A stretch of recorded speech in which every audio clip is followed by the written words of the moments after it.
What's up, everybody? Welcome to Podcast Now. I'm Alex, and in this video, I want to talk about how long Suicide Squad needs to be around in order to consider the game successful. Now, I'll be straight up honest with you guys. I actually got this idea from Deeper Depths. I was on a live stream of his a few days ago or this past weekend. Great guy, great channel, and I've always wanted to do something with him, and we did. And one of the questions that he asked all of us was that this exact thing. I wanted to kind of make a video to kind of go more in detail on it. But that was the question. You know, how long does this game need to be around in order for you to consider the game a success? And we can talk in this video as an industry, right? What's kind of like the average? What do we think? But I just wanted to kind of say that this does seem like a me kind of video. Like I have done this before with like Texas Chainsaw and Crash Team Rumble and other kinds of live service games, right? When they come out, how long, will they survive based off the content? We can't really talk about that yet, right? When Suicide Squad, I think, releases, we can talk about, okay, does it have what it takes to be a game that lasts a long time? And I'm sure I'll make that video, in a few weeks. So let's just get into it. How long does the game need to be around in order for it to be considered a success? Well, first things first, success is subjective, right? It depends on us. Obviously, I'm going to give my own, opinionated kind of answer. But, specifically here, it does matter what they think, right? And that's the tough thing. We don't know. For a game like this, what do they consider successful? So here's how I would break it down, okay? I would say if it sells over however many millions of units, I feel like you could probably call it a success right off the bat, okay? When you have like the Arkham games and stuff, if those games can do 5, 6, 7, 8 million units, right? And those games come out, they release, and that's it. Then you would consider them a success. So what's tough about Suicide Squad is, it comes out, they're charging full price, right? And in fact, the deluxe edition is even more. You get to play it a few days early, all that jazz. They can make an enormous amount of money, and if money equals success, right, that's up to you, and that's up to them to kind of decide that. But they can make a lot of money up front if this game sells 3, 4, 5, 6 million. And honestly, that's kind of where I think. That's not a very specific number, but I would imagine that they're probably shooting for that like 4 to 6 million range. And I don't know, like, would you consider that actually on the low end? I don't think they'd be expecting like 10, 12, 15 million units. That is a lot. You're looking at more of like the Battlefield franchise. Obviously, you have like the CODs and even like Elden Ring and Hogwarts Legacy. Elden Ring and Hogwarts Legacy, they don't come out of nowhere. Like, we could kind of see that coming, but they go on, they sell about 20 plus million, and that's a lot. That is like an elite number reserved really for like the Red Deads of the world, which is even higher, GTA, which is even higher. Again, like Battlefields normally do 8 to 12, somewhere in that range. So what could the sales be? Again, maybe around 5 million, maybe a little bit more, a little bit less. Now, would that be a success? Well, again, it depends on, I guess, how much money they want. But I would say this. Here's the controversial opinion, which shouldn't really be all that controversial.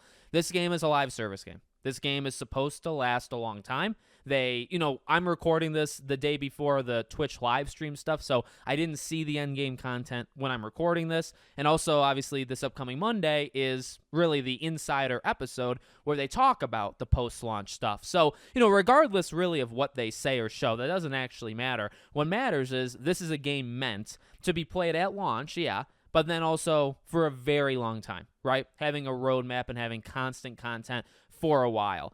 And to me, that's more important than like the day one sales. Now, again, like, you can cop out. If the game sells like 7, 8 million units, and even if it died after, say, a year, nobody was playing it after a year, is it a failure? Honestly, probably not, because you make so much money off of well, I guess it's debatable, though, right? Is 7 million units enough for how long and how big Rocksteady is and how long it took them to make this game? And they also wanted the game to last long term, right? So would that be considered successful? I would say probably. That's like that borderline kind of thing, right? I'll tell you, if the game sells, say, like 2, 3, 4 million units, and it also dies after a year, that would be a failure. Okay, that would be, in my opinion, considered a failure, because it It's not massive numbers. I don't think it's enough to really make your money back. And then you would hope that you can make it up, I guess, as the years go on, right? Because you can monetize the post-launch content. But if nobody's playing the game, then you have failed. You have failed. So the question, right, like what would you consider successful? I think the game needs to be around, kind of regardless of everything else we've talked about, even regardless of sales. I think the game has to be alive and thriving. And again, thriving is kind of subjective. Your definition of a game doing well a year and a half in could be different than mine. But I would say doing well 2 years, in the marketplace. We've seen examples of games that can last 3, 4, 5, 6 years. Now, here's what I said on that live stream, and I would say it again here because I believe it's a good point. I mean, it's my own point, so I probably should think that. When you look at the games that are the most successful at the live service genre, they are really the anomalies. You look at the top 5, 10, 15 games that are being played every single day. Concurrent players, daily players, all this stuff.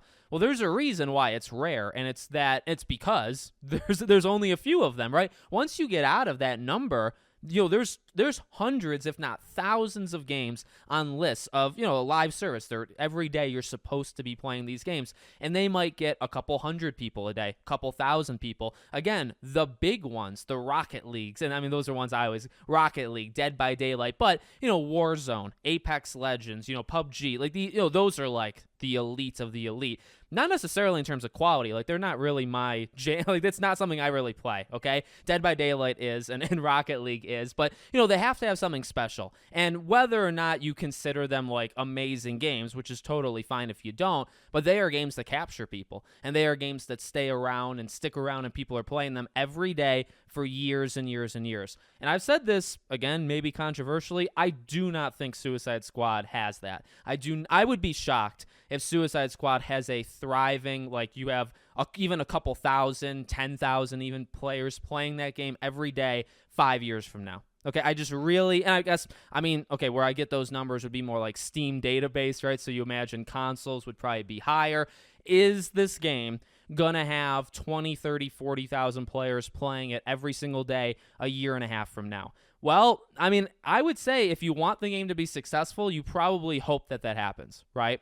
I would say you've really gotten like 2 thumbs up if you manage to go past 2 years. If we're sitting here 3, 4 years from now and Suicide Squad has 10, 15, 20, 25,000 people every day, whether it's on Steam database, Steam database tracks it, but Steam, PlayStation, Xbox, all that jazz. If they have that 2.5 years in, I would say that is why, even if I don't love the game, or if somebody doesn't love the game, I would still consider that pretty darn successful, right? Because it's lasted a while.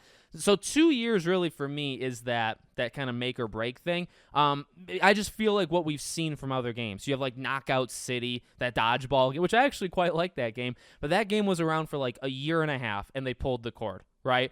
You have games that are just being delisted or shut down, or actually I've talked about even Evil Dead before. I think Evil Dead is actually a great game. We're sitting here almost 2 years in. It came out almost 2 years ago. That game is basically dead. Really, they stopped support on it like a year and a half in, and the game is complete. Like, nobody's playing that game. So, I feel like a year and a half to 2 years is kind of that average. If you can get past 2 years, I would say that's pretty good. If you make it like a year and a half, that's average, right? And I guess each of those games, were they successful? Were they failures?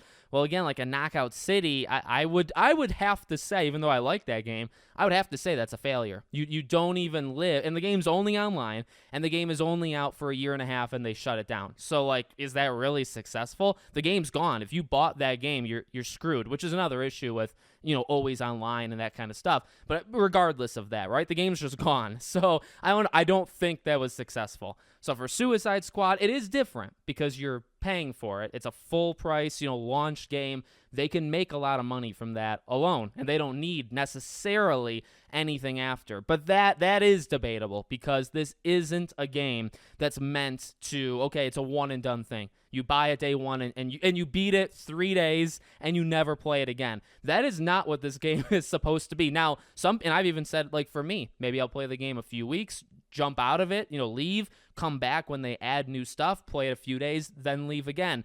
I don't think, I don't know. Like, is everybody like that? Absolutely not. But are some people like that? Yeah. Are some people going to play this game for years? Yeah. Is some people going to play this game for 5 days and never play it again? Yes. And the type of game that this is, you don't want that last example, and you really maybe don't even want people like me, people that are only going to give you a few weeks here and there. I mean, again, the goal is to keep people as long as humanly possible for months, if not years, right? So, the entire thing is subjective. I thought it would make for a good conversation. I would say 2 years. 2 years of pretty darn good support from the player base. And that's it. Like, obviously they have work to do because it's not on players to play the game every day for 2 years if they give you nothing, right? It really is all on them. They have to provide you stuff in order for you, but that's kind of a different discussion, right? For this, it's just, what would make this game successful? That's what I would say. So let me know in the comments. Well, what do you guys think? Do you think it is based off of sales numbers? Do you think it's like how long the game survives? What do you think makes this game specifically successful? Let me know. Make sure, as always, you're subscribed to the channel, bell icon turned on, and I hope to see you all on the next one.